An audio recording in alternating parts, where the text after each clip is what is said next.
one of these. It's a participation sermon today, and you'll need a writing utensil. So maybe your friends, your classmates could help you today if you need one. Congregation participation. So our first text is from Proverbs chapter 25, verse 6 to 7. Do not put yourself forward in the king's presence, or stand in the place of the great, for it's better to be told, "Come up here," than to be put lower in the presence of a noble. And our second text comes from the Gospel of Luke, and we're in chapter 14. On one occasion, when Jesus was going to the house of a leader of the Pharisees to eat a meal on the Sabbath, they were watching him closely. When Jesus noticed how the guests chose the places of honor, he told them a parable.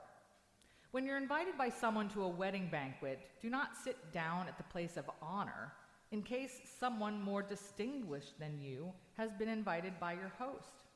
And the host who invited both of you may come and say to you, "Give this person your place," and then in disgrace, you would start to take the lowest place. But when you're invited, go and sit down at the lowest place, so that when your host comes, he may say to you, "Friend, move up higher," and then you will be honored in the presence of all who sit at the table with you. For all who exalt themselves will be humbled, and those who humble themselves will be exalted. I almost said exhausted. Let me say that sentence again. For all who exalt themselves will be humbled, and those who humble themselves will be exalted. Jesus said also to the one who had invited him, "When you give a luncheon or a dinner, do not invite your friends or your brothers or your relatives or rich neighbors, in case they might invite you in return and you would be repaid. But when you give a banquet, invite the poor, the crippled, the lame, and the blind, and you will be blessed, because they cannot repay you. For you will be repaid at the resurrection of the righteous." The word of the Lord. My brother and his wife recently had an opportunity to travel to these beautiful mountains in North Carolina. And while they were there, they visited the grave site of Billy and Ruth Bell Graham. And so get this. The inscription on Ruth Bell Graham's gravestone, you ready? It says, "Construction finished. Thank you for your patience." I've been thinking about this for like 10 days, every single day. It's fascinating. Construction finished. Thank you for your patience. What humility.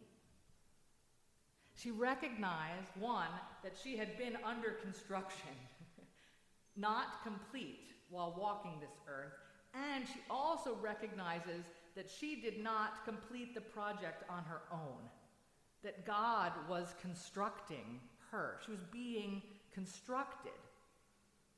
She knew that she was under construction. She was in progress.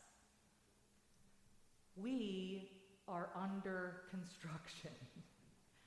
We are in progress.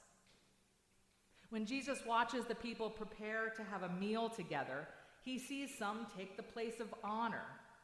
He caught glimpses of entitlement and assumptions. Entitlement is rampant in our world. It's used to refer to government programs, right? Like Social Security, Medicare, Medicaid. But the truth is, entitlement is much more pervasive in our everyday life.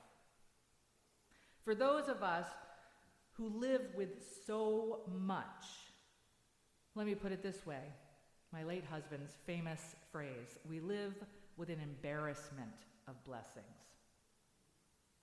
And of these blessings, how much is a fair amount to keep, to use, to waste? What are we entitled to? For example, How much value is my opinion, or your opinion, or that person over there's opinion? Are we actually entitled to our opinions? And are others entitled to their opinions? Are others entitled to my opinion? How much space are we each entitled to occupy? Some people take up a lot of space. Do you know what I mean? Yeah. And some people shrink themselves because they have been told, know your place. Entitlement. I'd like to name it, at least this morning, as one of the big uglies, especially for those of us who live with the blessing of affluence. I mean, for goodness sake, if you're wondering what I'm talking about, we are sitting together in a brand new, refinished sanctuary in the Sourland Mountains. We can't help it, right? Entitlement becomes kind of what the air is that we breathe. We say things like we're lucky, we're blessed, we're fortunate. But sometimes, if we're honest, and I'm hoping that you can join me in this honesty today, entitlement creeps in even without us knowing. So Jesus says, listen, friends, don't sit up front as if you're entitled. Sit in the back. And if your friend asks you and sees you, perhaps she will say, come up front. But if you sit in the front and your friend sees you, he might say, could you give your seat to this person instead? In this teaching, Jesus is reminding them to consider others better than themselves. Jesus is teaching humility. How do we remind ourselves to consider others? How do we stay humble? I think that Ruth Bell Graham gave us just a little hint. And in honor of Labor Day and laboring, I'd like us to consider what our construction projects have been like. In what ways has God constructed us over time? So for example, and you can take your little pieces of paper out, let's start in second grade. I had a birthday party at my house. My parents kept telling me to let everyone else go first. You go last, Bethy. I can't believe I just said that, because that might come back, right? I was furious at 8 and 9. I did not understand it was my birthday. But it was in second grade when God constructed in me the idea of putting someone else first. So how about you? When you were 8, 9 years old, what were you learning? What was being constructed in you? And you can jot that down on your timeline.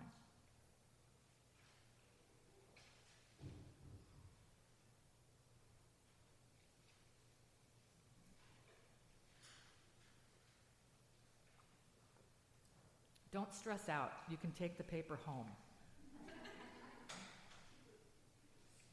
Right? I know. Some of you are like, I don't remember 8 years old. Where was I?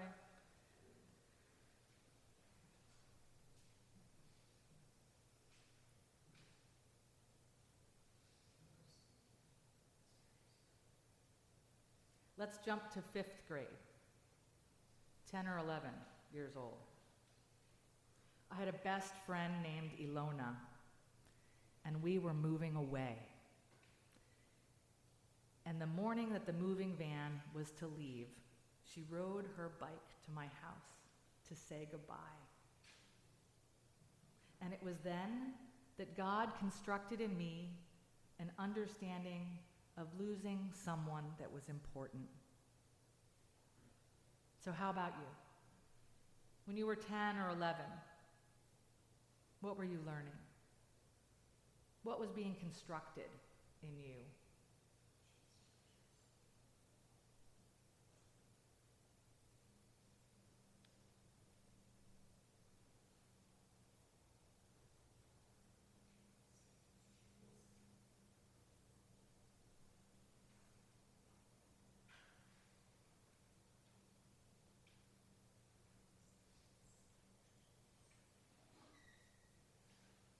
Let's jump to 8th grade, 13 to 14 years old. My parents were divorcing and I moved to my dad to Texas where his family lived. My dad had a much younger brother, 9 years or so older than me, and he used to let me sit in his room and listen to records with him. That was when I learned about finding safe places and relying on others and building different kinds of friendships. So how about you? 8th grade or so, 13, 14. What were you learning? What was growing in you? What was being constructed?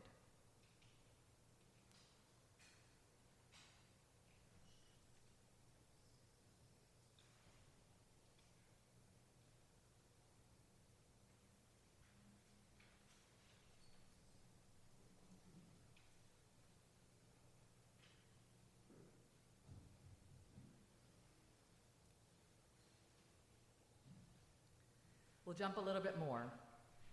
Let's say 28, end of your 20s.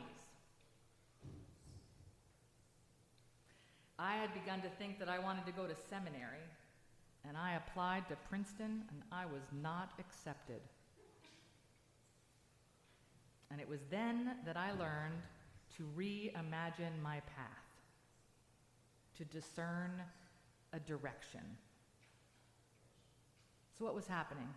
Your late 20s, what was going on in your life?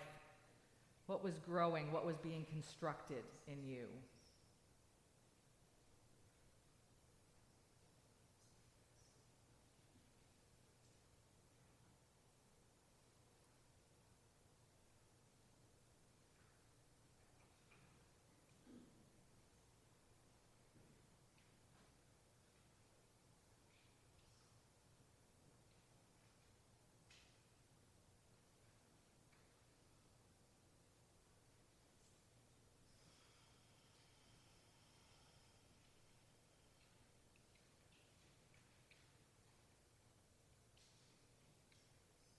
Let's jump a decade, end of your 30s.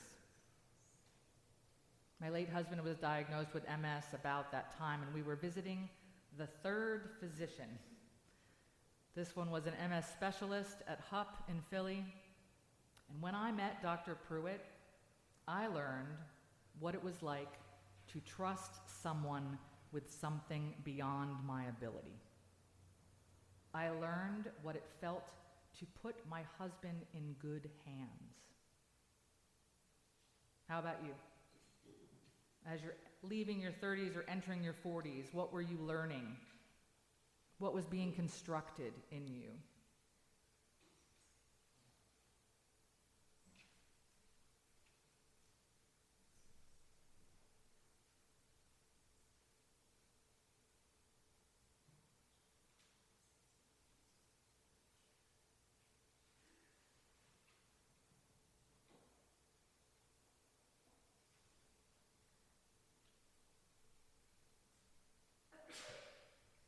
Bless you. We're going to creep past my age now. So consider when you were in your late 50s. What was happening in your life?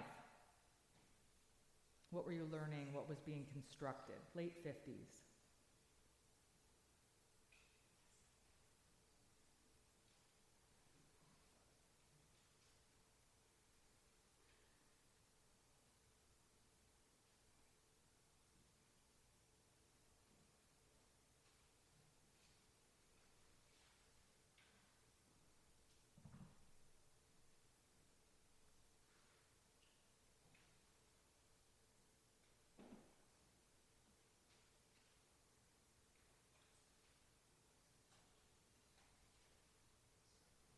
One more and then we'll come back together. How about those in your late 70s who have that memory, what was happening? What were you learning? What was being constructed?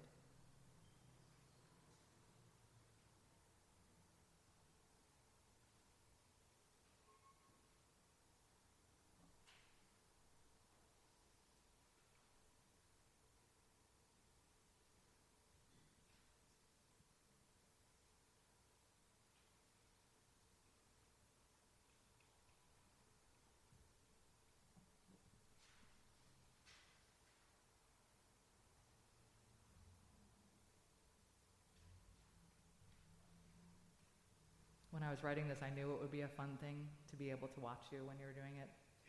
But really, the best part is that as I was watching, some are at actually the age that I was mentioning, and some are having a hard time recalling the age. And then there's some who have just been quiet, allowing others to remember and to learn, because they're not there yet. There are no other places that gather like this intergenerationally outside of family, right? It's why I'm a church person. So come back together. This year, come to this year. What's happened? What have you learned this last year? What has been constructed in you? Don't overthink it. Pick one thing. Usually there's a few, thank God, there's a few things that are built in us each year. Our construction project is busy. What have you learned? What's been constructed in you this year?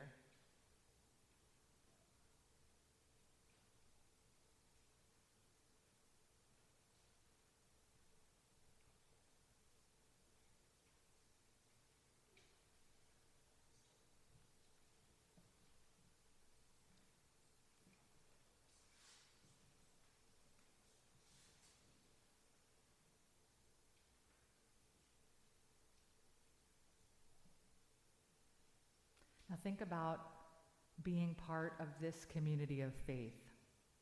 So as a church, what would you say we have learned this last year? And we all might answer that a little differently. What has been constructed in us this last year?